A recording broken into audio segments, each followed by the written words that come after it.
சரவணபவா. கடவுளிடம் ஒரு விவசாயி கடுமையான சண்டைக்கு போனான். உனக்கு பயிர்களைப் பற்றி என்ன தெரியும்? நீ நினைத்தபோது மழையை அனுப்புகிறாய், தப்பான சமயத்தில் காற்றை வீசுகிறாய். உன்னால் பெரிய தொந்தரவாக இருக்கிறது. பேசாமல் இந்த வேலைகளை விவசாயி ஒருத்தரிடம் ஒப்படைத்து விடேன் என்றான். கடவுள் உடனே, அப்படியா? சரி, இனிமேல் வெளிச்சம், மழை, காற்று எல்லாம் உன் கட்டுப்பாட்டிலேயே இருக்கட்டும் என்று வரம் அருளிவிட்டு போய்விட்டார். விவசாயிக்கு சந்தோஷம் பிடிபடவில்லை.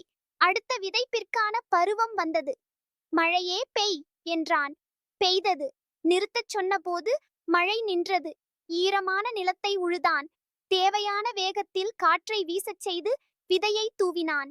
மழை, வெயில், காற்று எல்லாமே அவன் சொன்ன பேச்சை கேட்டன. பயிர் பச்சை பசேல் என வளர்ந்தது. வயல்வெளியை பார்க்கவே மிகவும் ரம்மியமாக இருந்தது. அறுவடை காலமும் வந்தது.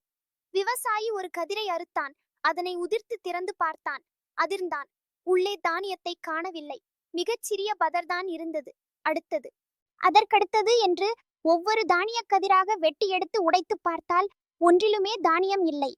ஏ கடவுளே என்று கோபத்தோடு கூப்பிட்டான். மழை, வெயில், காற்று எல்லாவற்றையும் மிகச்சரியான விகிதங்களில்தானே பயன்படுத்தினேன்.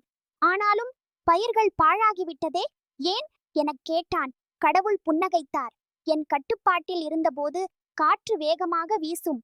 அப்போது பயிர்கள் எல்லாம் அம்மாவை இறுக்கி பிடித்து கொள்ளும். மழை குறைந்தால் தண்ணீரை தேடி வேர்களை நாலாபக்கமும் அனுப்பும். போராட்டம் இருந்தால்தான் தாவரங்கள் தங்களை பாதுகாத்து கொண்டு வலுவாக வளரும். எல்லாமே வசதியாக அமைத்துக் கொடுத்ததில் உன் பயிர்களுக்கு சோம்பேறித்தனம் வந்துவிட்டது.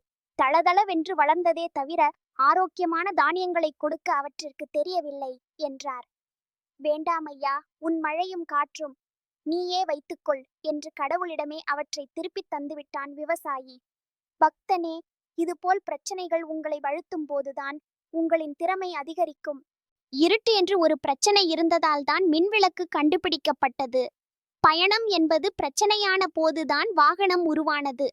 பிரச்சனைகளே இல்லாமல் இருந்துவிட்டால் உங்களது மூளையின் திறனை எவ்வாறு அறிவீர்கள்?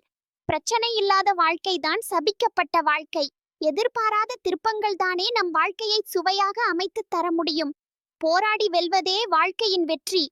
வேல்வேல் முருகன்.